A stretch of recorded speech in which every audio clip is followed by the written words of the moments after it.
Hello world, welcome back to another video. आज की इस वीडियो में हम बात करने जा रहे हैं जीसॉक के बारे में। जैसे कंपनीज ऑन कैंपस में आईआईटी का टैग प्रेफर करती हैं, उसी तरीके से ऑफ कैंपस में जीसॉक का टैग बहुत प्रेफर किया जाता है कंपनीज के द्वारा। तो अगर आपके पास आपके रिज्यूमे में जीसॉक क्लियर किया हुआ लिखा है तो आपको जो ऑफ कैंपस इंटर्नशिप है या जॉब है वो ऐसे मिल जाएगी। ठीक है, तो आप भी इस वीडियो को देखते रहिए और हम बात करने जा रहे हैं इसी टॉपिक के बारे में। और वीडियो स्टार्ट करने से पहले मैं आपको ये बता देता हूं कि इस वीडियो में आपके लिए कुछ सरप्राइजेस भी हैं और बोनस भी हैं, तो पूरी वीडियो को देखिएगा बिकॉज मैं आपको पूरा जीसॉक के बारे में एक वीडियो में बताने जा रहा हूं कि जीसॉक क्या होता है, आपको क्या करना है, जीसॉक करना क्यों है, सब कुछ बताएंगे इस वीडियो में। अब जिसे जिसे लगता है कि ये वीडियो उनके लिए हेल्पफुल थी तो नीचे आप कमेंट कर दीजिए जो भी आपको करना है कि मुझे ये वीडियो अच्छी लगी, हेल्पफुल थी, जो भी आपको करना है, और मैं सबको एक लाइक दूंगा। ठीक है, अगर आपका कोई भी क्वेश्चन है, कोई भी डाउट है तो वो भी नीचे कमेंट करिए। और जिसे जिसे ये लगता है कि वो जीसॉक इस साल क्रैक करने जा रहे हैं वो लोग इस वीडियो को लाइक कर दें और चैनल को सब्सक्राइब कर दें। जल्दी से आप सब्सक्राइब कर दीजिए। और अब हम आगे बढ़ते हैं वीडियो में इस इंट्रो के बाद।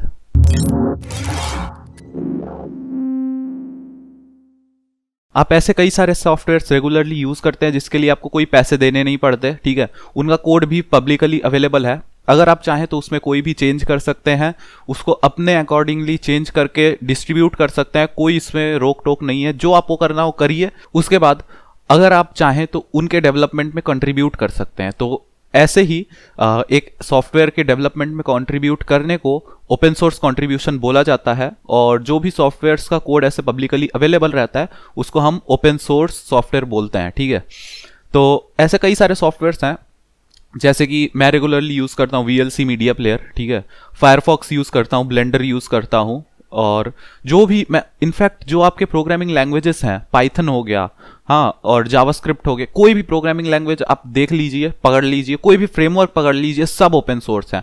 आपको जो चेंज करना हो उसमें अपने अकॉर्डिंगली करिए, जैसे डिस्ट्रीब्यूट करना हो करिए। और अगर आप चाहें तो इनमें आप ऑफिशियली कंट्रीब्यूट कर सकते हैं ताकि ये और अच्छे हो जाएं। अब ओपन सोर्स सॉफ्टवेयर इतने सारे हैं मार्केट में, तो ऑर्गेनाइजेशंस खोजेंगी ऐसे लोगों को जो कि उसमें कंट्रीब्यूट करना चाहते हैं। ठीक है, और जो लोग होते हैं, स्टूडेंट्स हो गए, प्रोग्रामर्स हो गए, वो लोग खोजते हैं ऐसे प्रोजेक्ट्स को, ऐसे ऑर्गेनाइजेशंस को जो कि अपने कोड में कंट्रीब्यूशंस चाहते हैं। क्योंकि अगर कोई ऑर्गेनाइजेशन कंट्रीब्यूशन ही नहीं चाहता है तो मैं चाहे जितनी कोशिश कर लूँ वो मेरे चेंजेस को कभी एक्सेप्ट नहीं करेगा ऑफिशियली। ठीक है, तो ऑर्गेनाइजेशंस स्टूडेंट्स खोज रही हैं, स्टूडेंट्स ऑर्गेनाइजेशन खोज रहे हैं, और यहीं पे गूगल आ जाता है और बोलता है मैं आप दोनों को एक कॉमन प्लेटफॉर्म दे रहा हूं जहां पे आप एक साथ आके अपने कोड में चेंजेस कर सकते हैं, मर्ज कर सकते हैं, जो भी आपको करना हो।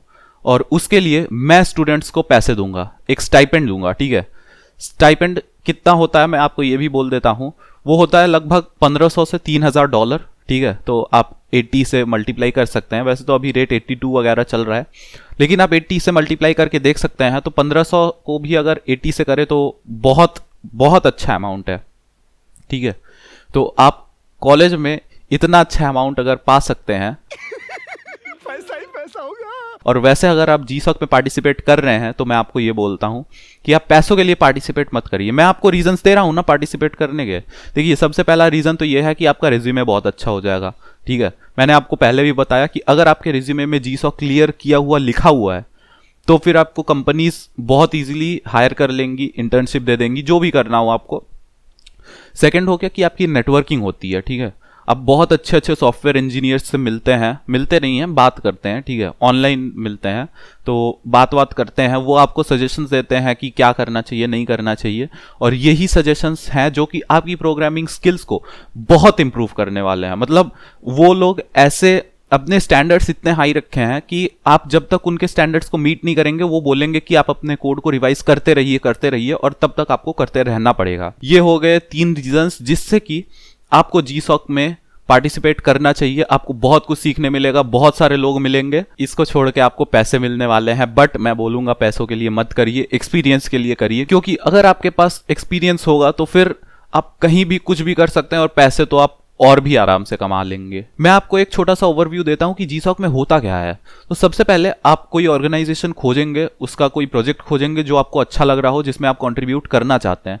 तो आप एक एप्लीकेशन लिख के देंगे, लिख के मतलब हाथ से नहीं, टाइप करके देंगे, और उस एप्लीकेशन को वो लोग रिव्यू करेंगे, पढ़ के देखेंगे कि क्या क्या आप कर सकते हैं, आपने ऑलरेडी क्या करके रखा है, वो आपको ही क्यों चुने।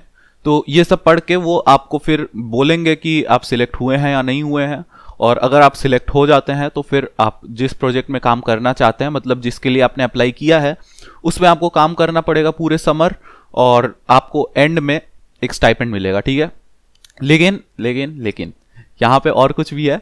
आपको आपका जो काम है वो बीच बीच में इवैल्यूएट किया जाएगा कि आप सही से कर रहे हैं कि नहीं, आप उनके स्टैंडर्ड्स पे हैं कि नहीं। इन सभी चीजों के लिए मैं वीडियो बनाने वाला हूं, तो आप चैनल को अभी के अभी सब्सक्राइब कर लीजिए ताकि आप कोई भी वीडियो मिस ना करें और GSOC एकदम आराम से क्लियर कर सकें, ठीक है। तो सबसे पहले मैं आपको कुछ चीजें बता देता हूं जो कि आपको एक ऑर्गेनाइजेशन चूज करते समय देखना पड़ेगा, ठीक है।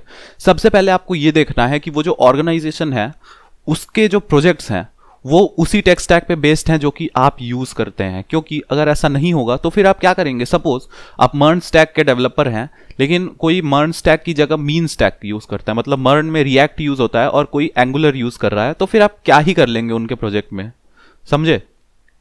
उसी तरीके से अगर आप सपोज C++ के डेवलपर हैं तो फिर आप क्या ही कर लेंगे अगर कोई जावा का प्रोजेक्ट आपको मिल जा रहा है, ठीक है। क्योंकि जब तक आप जावा सीखेंगे तब तक तो हो सकता है 10-15 दिन ही बीत जाए और आपको उस बीच में अपना काम करके देना पड़ेगा। तो इसीलिए सबसे पहले आप ऐसा प्रोजेक्ट चुनिए, ऐसी ऑर्गेनाइजेशन चुनिए जिसका टेक स्टैक आपके टेक स्टैक से मैच करता हो। सेकंड, आपको ऐसा प्रोजेक्ट चूज करना है जो कि एक्टिवली मेंटेन्ड हो रखा हो। एक्टिवली मेंटेन मतलब सपोज आप वहां पे कुछ भी बोलते हैं, कुछ भी कमेंट करते हैं उनके गिटहब पे जाके किसी इशू पे कि मुझे ये इशू प्लीज असाइन कर दीजिए, मैं इसमें करना चाहता हूं कंट्रीब्यूट। तो अगर आपको 1-2 दिन के अंदर रिप्लाई मिलता है तो फिर ठीक है, नहीं मिलता है तो आप दूसरे प्रोजेक्ट में अप्लाई करिए। क्योंकि अगर आप कहीं पे कमेंट कर रहे हैं और आपको 7 दिन 10 दिन में रिप्लाई मिल रहे हैं, तो फिर आप 7 दिन 10 दिन में तो बहुत कुछ कर चुके होते हैं ना, आपके 7 दिन तो वेस्ट हो रहे हैं। तो इसीलिए कोई एक्टिवली मेंटेन्ड प्रोजेक्ट में चाहिए। और वैसे जितने भी प्रोजेक्ट होते हैं ना GSOC में, सारे एक्टिवली मेंटेन्ड होते हैं, तो उसकी टेंशन नहीं है। बट फिर भी मैं आपको बोल के रख रहा हूं कि अगर ऐसा नहीं हो रहा है, आपको कोई रिप्लाई नहीं दे रहा है, तो प्लीज दूसरे प्रोजेक्ट में ट्राई करिए। अच्छा, और आपको आना क्या क्या चाहिए GSOC में पार्टिसिपेट करने के लिए, तो मैं आपको बता दे रहा हूं। GSOC में पार्टिसिपेट अगर आपको करना है तो सबसे पहले आपको कोई भी टेक्नोलॉजी आनी चाहिए, ठीक है। वो वेब हो सकता है, एंड्रॉयड हो सकता है, C++ ही आता हो ना, लेकिन कुछ आता ही रहना चाहिए। कोई भी लैंग्वेज, कोई भी टेक स्टैक, कोई भी फ्रेमवर्क आपको आते रहना चाहिए, ठीक है। उसके अलावा आपको चाहिए थोड़ा सा एक्सपीरियंस, कोई भी ऐप बनाने का हो, वेबसाइट बनाने का हो, मतलब आपको बस थोड़ा सा एक्सपीरियंस चाहिए, ठीक है, कि आपने कंट्रीब्यूट करके रखा है कहीं पे। और अगर आप उसी प्रोजेक्ट में कंट्रीब्यूट करके रखे हैं जिसमें आप कंट्रीब्यूट करना चाहते हैं GSOC में, तब तो भाई और उससे अच्छा तो कुछ हो ही नहीं सकता। क्योंकि वो लोग ये भी देखेंगे कि आपने कंट्रीब्यूट करके रखा है उनके प्रोजेक्ट में, तो वो ये सोचेंगे कि मैं इस स्टूडेंट को GSOC में चाहता हूं क्योंकि इसे हमारी टेक्नोलॉजी के बारे में पता है, हमारे कोड के बारे में पता है, ये जानता है ये क्या कर रहा है, और मुझे इस पे ज़्यादा मेहनत नहीं करनी पड़ेगी, ये हमारा कोड समझता है, इसे हमें बस हल्का सा गाइड करना पड़ेगा और ये हमारा जो प्रोजेक्ट है उसे और अच्छा बना के दे देगा, ठीक है। इसके अलावा अगर आपको DSA आता हो, DSA मतलब बेसिक्स अगर आते हो तो बहुत अच्छी बात है, वैसे बिना बेसिक्स के भी हो जाएगा। सपोज आप HTML CSS एडिट कर रहे हैं तो वहां पे क्या ही आपको DSA चाहिए। बट सपोज आप कोई भी बैकएंड में काम कर रहे हैं या UI में भी कभी कभी DSA लग जाता है, तो मैं तो बोलूंगा कि DSA थोड़ा सा कर लीजिए। अगर आपको थोड़ा सा आता है तो बहुत अच्छी बात है। ये 2 चीजें तो हो गई, लेकिन अब इसके बाद तीसरी चीज जो कि सबसे इंपॉर्टेंट है, मतलब ये अगर आपको नहीं आता है तो आप GSOC क्या, आप किसी भी ओपन सोर्स में पार्टिसिपेट ही नहीं कर सकते, और वो है गिट और गिटहब कैसे काम करते हैं। क्योंकि यही ऐसा टूल है जो कि आपको अपने कोड को उनके कोड के साथ मर्ज करने में, हाँ, चेंजेस को कंपेयर करने में बहुत मदद करेगा। जितने भी डेवलपमेंट प्रोजेक्ट होते हैं उनका कोड गिटहब पे ही स्टोर किया जाता है, और गिट के कमांड्स के थ्रू वो कोड को पुल कर सकते हैं, पुश कर सकते हैं, PR कर सकते हैं, ठीक है। तो जो भी करना हो गिट के थ्रू होगा, तो गिट और गिटहब के बेसिक्स आप सीख लीजिए। अब एक सीक्रेट मैसेज जो कि मैंने आपको स्टार्टिंग में बोल के रखा था, अगर आपको गिट और गिटहब नहीं आता है तो मैं वो आपको पर्सनली सिखाऊंगा, ठीक है। मैं बहुत जल्द वीडियो लाने वाला हूं कि गिट और गिटहब से कंट्रीब्यूट कैसे किया जाता है, और वो जो कंट्रीब्यूशन गाइड होगी ना, वो एकदम नेक्स्ट लेवल होगी, ये मैं प्रॉमिस करके दे रहा हूं। और आप अगर उसको देख ले रहे हैं तो फिर आपको कोई डाउट नहीं रहेगा कि गिट और गिटहब कैसे काम कर रहा है।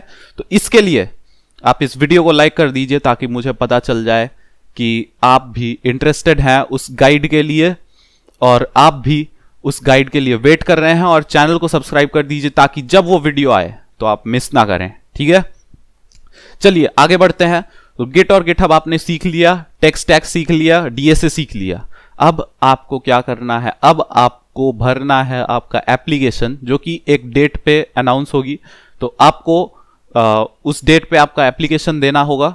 तो आप जिस भी ऑर्गेनाइजेशन को देना चाहते हैं दे दीजिए। ठीक है, आप सिलेक्ट हो जाएंगे तो बहुत अच्छी बात है, कॉन्ग्रेचुलेशंस, आप GSOC में पहुंच चुके हैं। सिलेक्ट अगर नहीं हुए तो मैं आपको और एक बात बता दे रहा हूं कि अगर आप सिलेक्ट नहीं हो रहे हैं तो कोई बात नहीं है, वो जनरली ऐसे लोगों को प्रेफर करते हैं जो कि उस प्रोजेक्ट में ऑलरेडी कंट्रीब्यूट कर चुके हो। तो अगर आप इस बार कंट्रीब्यूट नहीं किए हैं तो फिर आप इस एक साल में कंट्रीब्यूट करिए उनके प्रोजेक्ट्स में, और अगले साल वो लोग आपको जरूर ले लेंगे। और मैं आपको 2-3 चीजें बता दे रहा हूं कि आप जब भी कहीं पे भी कोई भी चेंजेस करना चाहते हैं, कोई भी कंट्रीब्यूशन करना चाहते हैं बिना GSOC में अप्लाई किए, मतलब GSOC के पहले, तो फिर मैं बोलूंगा कि जहां भी आप जिस भी इशू में चेंज करना चाहते हैं वहां पे आप पहले उनसे मेंटेनर्स से पूछ लीजिए कि मैं यहाँ पे चेंजेस करना चाहता हूं, प्लीज मुझे अलाउ करिए चेंजेस करने को। वैसे चेंजेस करने को कोई रेस्ट्रिक्शंस नहीं है, आप चेंजेस कर सकते हैं। लेकिन मेन प्रॉब्लम यह है कि सपोज आप कोई इशू फिक्स कर रहे हैं, कोई बग फिक्स कर रहे हैं, और आपने 2 दिन लगा के वो काम किया,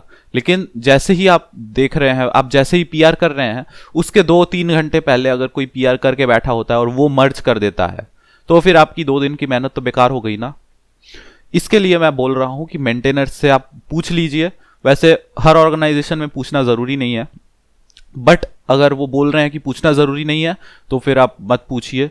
लेकिन अगर पूछना जरूरी है तो आप जरूर से पूछिए, नहीं तो वो आपका कोड मर्ज नहीं करेंगे और आपकी मेहनत जो है बेकार हो जाएगी। तो मैं नहीं चाहता हूं आपके साथ ऐसा हो, इसलिए मैं आपको पहले ही बोल दे रहा हूं, वार्न कर दे रहा हूं कि आप प्लीज उनसे पूछ लीजिए कि मुझे ये चेंजेस करने हैं, प्लीज मुझे अलाउ करिए। ठीक है, ताकि अगर वो फिर देखें कि उस इशू के लिए कोई फिक्स आ चुका है तो वो मर्ज करने से पहले आपके कोड को एक बार कंसीडर किया जाए। हो सकता है कि आपका कोड उतना अच्छा ना हो जो कि किसी और इंसान ने करके दिया है, बट एटलीस्ट वो आपके कोड को कंसीडर करेंगे तो आपकी जो मेहनत है वो बेकार नहीं जाएगी। ठीक है, आपको डेफिनेटली कुछ सीखने को मिलेगा। इसलिए मैं बोल रहा हूं कि हर कोई जो इस वीडियो को देख रहा है GSOC में पार्टिसिपेट करे, जीत के आए, क्योंकि मैं जीतने में उसकी मदद करूंगा वीडियोस बना के। मैं हर किसी को सिखाऊंगा कि अलग अलग चीजें करते कैसे, कंट्रीब्यूट कैसे किया जाता है, हाँ, और भी बाकी चीजें कैसे की जाती हैं। मुझे उम्मीद है कि आपको इस वीडियो से जरूर कुछ सीखने मिला होगा। अगर आपको सीखने मिला हो तो यार प्लीज इस वीडियो को लाइक कर दीजिए और शेयर करिए। शेयर करने की बहुत जरूरत है। ठीक है, 350 सब्सक्राइबर्स हैं, जल्दी से आप 400 कराइए, 500 कराइए, 1K का टारगेट है, जल्दी से 1K कराइए। मैं आपके लिए ऐसी ही ऑसम वीडियोस लेके आता रहूंगा। Thank you so much for watching. फिर मिलेंगे अगली वीडियो में। Swear to God, I've been at it for a minute. Climbing to the top, and this music was my ticket. Found a way to grind, turn a passion to a business. No limit, I'ma get it, having millions as a witness. I'm addicted to winning, living up every single day. I'll be fighting and building up in a million different ways. I don't think I can stop, I think I need the chase. I love the race, and I'm running till I'm first place.